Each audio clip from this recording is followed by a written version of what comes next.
राम राम भाइयों। श्रीमद् भगवद गीता अध्याय 9 के कुल इसमें 34 श्लोक हैं। ये आपके लिए अब पढ़ने जा रहा हूँ। विज्ञान सहित ज्ञान के कथन की प्रतिज्ञा श्री भगवान अनुभव भगवान जी ने बताया, अर्थात श्री कृष्ण जी बोले।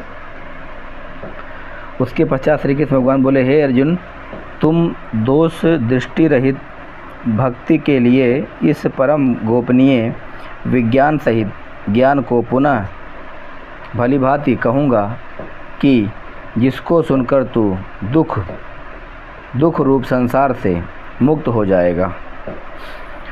यह विज्ञान सहित ज्ञान सब विद्याओं का राजा है, सब गोपनीयों का राजा है, अति पवित्र, अति उत्तम, प्रत्यक्ष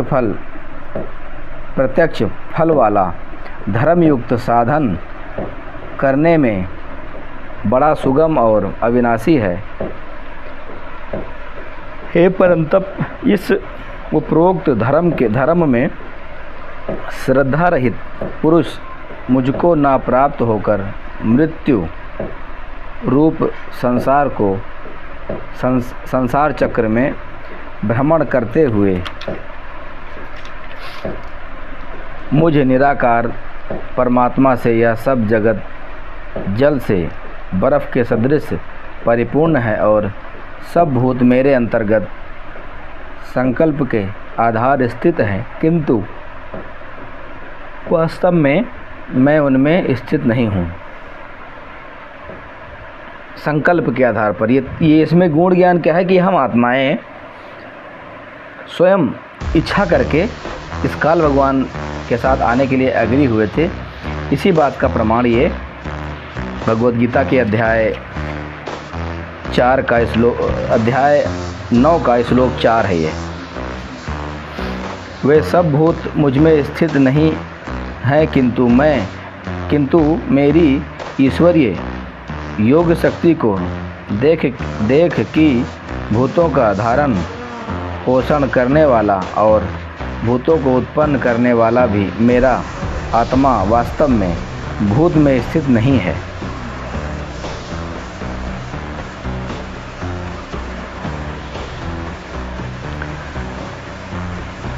जैसे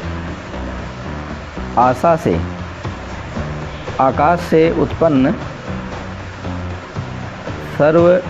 सर्वत्र विचरने वाला महान वायु सदा आकाश में ही स्थित है, वैसे ही मेरे संकल्प द्वारा उत्पन्न होने से संपूर्ण भूत मुझ में स्थित हैं, ऐसा जान। और हे अर्जुन, कल्प के अंत में सब भूत मेरी प्रकृति को प्राप्त होते हैं, अर्थात प्रकृति में लीन होते हैं, और कल्प के आदि में उनको मैं फिर रचता हूँ। कैसे कि अपनी प्रकृति को अंगीकार करके स्वभाव के बल से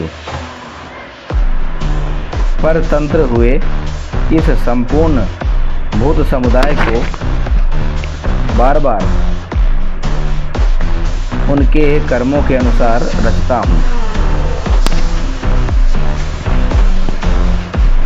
हे अर्जुन, उन कर्मों में आशा रहित और उदासीन के सदृश स्थित मुझ परमात्मा को वे कर्म नहीं बांधते। हे कुंते, मुझ अधिष्ठा के सकाश से प्रकृति चराचर सहित सर्व जगत को रचित है, और इस हेतु से ही यह संसार चक्र घूम रहा है। ऐसा होने पर मेरे परम भाव को न जानने वाले मूढ़ लोग मनुष्य का शरीर धारण करने वाले मुझ संपूर्ण भूत के महान ईश्वर को तुच्छ समझते हैं, अर्थात अपने योग माया से संसार के युद्ध के लिए मनुष्यों में विचरते हुए मुझ परमेश्वर को साधारण मनुष्य मानते हैं। वे व्यर्थ आशा करते हैं कर्म और व्यर्थ ज्ञान वाले विक्षिप्त चित्त अज्ञानी जन राक्षसी, असुरी और मोहिनी प्रकृति को ही धारण किए रहते हैं। परंतु हे कुंती पुत्र, दैवी प्रकृति के आश्रित महात्मा जन मुझको सब भूतों का सनातन कारण और नाश रहित अक्षर रूप जानकर अनन्य मन से युक्त होकर निरंतर भजते हैं। दृढ़ निश्चय वाले भक्तजन निरंतर मेरे नाम और गुणों का कीर्तन करते हुए तथा मेरी प्राप्ति के लिए यत्न करते हुए और मुझको बार बार प्रणाम करते हुए सदा मेरे ध्यान में युक्त होकर अनन्य प्रेम से मेरी उपासना करते हैं। दूसरे योगी जन मुझ निर्गुण निराकार ब्रह्म का ज्ञान के द्वारा अभिन्न भाव से पूजन करते हुए भी मेरी उपासना करते हैं और दूसरे मनुष्य बहुत प्रकार से स्थित मुझ विराट स्वरूप परमेश्वर की पृथक भाव से उपासना करते हैं। क्योंकि क्रंतु मैं यज्ञ मैं हूँ, स्वधा मैं हूँ, औषधि मैं हूँ, मंत्र मैं हूँ, घृत मैं हूँ, अग्नि मैं हूँ और हवन स्वरूप क्रिया भी मैं ही हूँ। और हे अर्जुन, इस प्रकार संपूर्ण जगत का धाता, अर्धाता, धारण करने वाला एवं कर्मों के फलों को देने वाला पिता, माता, पितामह, जानने योग्य पवित्र ओंकार तथा ऋग्वेद, सामवेद और यजुर्वेद भी मैं ही हूँ।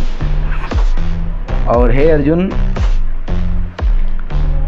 मैं यूँ प्राप्त होने योग्य परम धाम, शरण पोषण,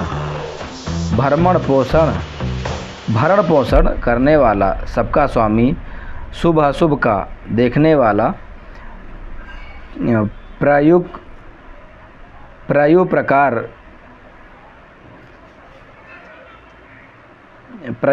प्रयुक्त कार ना चाहकर हित करने वाला, सबकी उत्पत्ति प्रलय का हेतु, स्थिति का आधार और निधान और अविनाशी कारण भी मैं ही हूँ। इसमें स्पष्ट होता है कि हम मनुष्य बेकसूर हैं। जो भी कुछ हो रहा है क्रिया, ये सारा इस काल ब्रह्म के ही छलावे से हो रहा है। जिसने गीता का ज्ञान बोला है, इनके ही द्वारा सारा क्रिया कल्पित है, सारा उन्हीं के हिसाब से हो रहा है। हम व्यर्थ की चिंता करते हैं।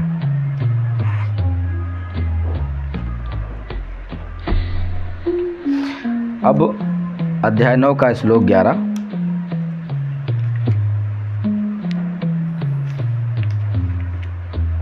माफ करिएगा, अध्याय 9 का श्लोक ये 19 है। और मैं ही सूर्य रूप से तपता हूँ, वर्षा का आकर्षण करता हूँ और उसे बरसता हूँ।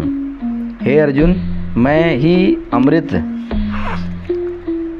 और मृत्यु हूँ और सत असत भी मैं ही हूँ।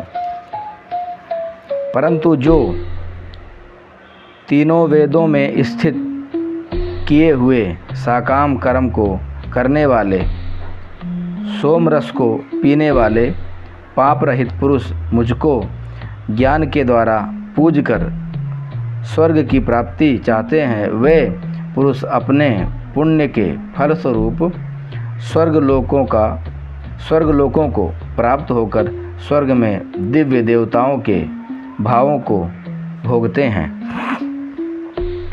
और वे उस विशाल स्वर्गलोक को भोगकर पुण्य क्षीण होने पर मृत्युलोक को प्राप्त होते हैं। इस प्रकार स्वर्ग के साधन रूप तीनों देवताओं में कहे हुए साकाम कर्म का आश्रय लेने वाले और भोग की कामना वाले पुरुष बार बार आवागमन को प्राप्त होते हैं, अर्थात पुण्य के प्रभाव से स्वर्ग में जाते हैं और पुण्य क्षीण होने पर मृत्यु लोक में आते हैं। और जो अनन्य प्रेमी भक्तजन मुझ परमेश्वर को निरंतर चिंतन करते हुए निष्काम भाव से भजते हैं, उन नित्य निरंतर मेरा चिंतन करने वाले पुरुषों का योगक्षेम मैं स्वयं प्राप्त कर देता हूँ। और हे अर्जुन, यद्यपि श्रद्धा से युक्त जो साकाम भक्त दूसरे देवताओं को पूजते हैं वे भी मुझको ही पूजते हैं, किंतु उनका वह पूजन अविधि पूर्वक अर्थात अज्ञान पूर्वक है, क्योंकि संपूर्ण यज्ञों का भोक्ता और स्वामी भी मैं ही हूँ, परंतु वे मुझ परमेश्वर को तप से नहीं जानते, इसी से गिरते हैं अर्थात पुनर्जन्म को प्राप्त होते हैं। कारण यह नियम है कि देवताओं को पूजने वाले देवताओं को प्राप्त होते हैं, पितरों को पूजने वाले पितरों को प्राप्त होते हैं, भूतों को पूजने वाले भूतों को प्राप्त होते हैं, और मेरा पूजन करने वाले भक्त मुझको ही प्राप्त होते हैं। इसलिए मेरे भक्तों का पुनर्जन्म नहीं होता। अर्थात ये परमात्मा की वाणी है, जो पूर्ण परमात्मा की भक्ति करता है उसका पुनर्जन्म नहीं होता है। बाकी इन्होंने अपने ऊपर सेट किया है, लेकिन अब क्योंकि हमें ज्ञान है तो हम इसको तुरंत पकड़ लेते हैं, और जिनको भी ये ज्ञान होगा वो तो इस बहकावे में नहीं आएंगे, वो जानते हैं कि ये वाणी किसके लिए लिखी है।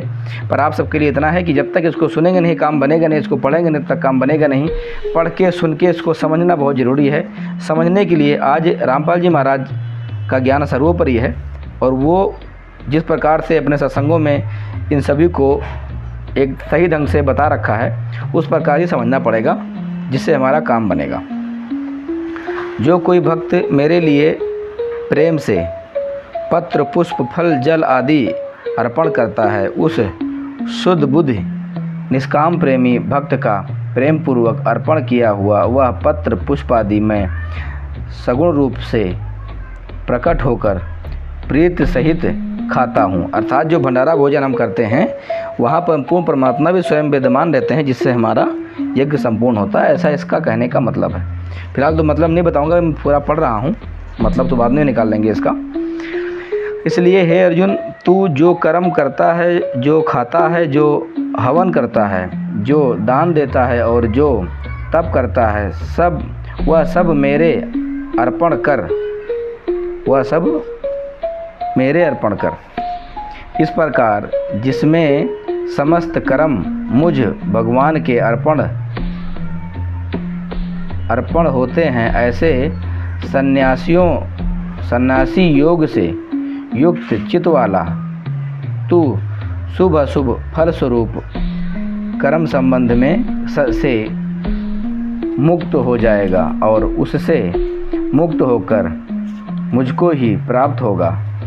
यद्यपि मैं सब भूतों में समभाव से व्यापक हूँ, ना कोई मेरा अति प्रिय है और ना प्रिय है, परंतु जो भक्त मुझको प्रेम से भजते हैं वे मुझ में हैं, और मैं भी उनमें प्रत्यक्ष प्रकट हूँ। यदि कोई अतिशय दुराचारी भी अनन्य भाव से मेरा भक्त होकर मुझको भजता है तो वह साधु ही मानने योग्य है, क्योंकि वह यथार्थ निश्चय वाला है। अर्थात उनसे भलीभांति निश्चय कर लिया है कि परमेश्वर के भजन के समान अन्य कुछ भी नहीं है। इसलिए वह शीघ्र ही धर्मात्मा हो जाता है और सदा रहने वाली परम शांति को प्राप्त होता है। हे अर्जुन, तू निश्चय पूर्वक सत्य जान कि मेरा भक्त नष्ट नहीं होता, क्योंकि हे अर्जुन, स्त्री वैश्या स्त्री, वैश्य, शूद्र तथा पापी, योनि, चंडाल आदि जो कोई भी हो, वे भी मेरी शरण होकर परम गति को ही प्राप्त होते हैं। फिर इसमें तो कहना ही क्या है, जो पुण्यशील ब्राह्मण तथा राजऋषि भक्तजन मेरी शरण होकर परमात्मा को प्राप्त होते हैं, इसलिए तू सुख रहित और क्षणभंगुर इस मनुष्य शरीर को प्राप्त होकर निरंतर मेरा ही भजन कर, मुझ में मन वाला हो, मेरा भक्त बन, मेरा पूजन करने वाला हो और मुझको प्रणाम कर। इस प्रकार आत्मा को मुझ में नियुक्त करके मेरे परायण होकर तू मुझको ही प्राप्त होगा।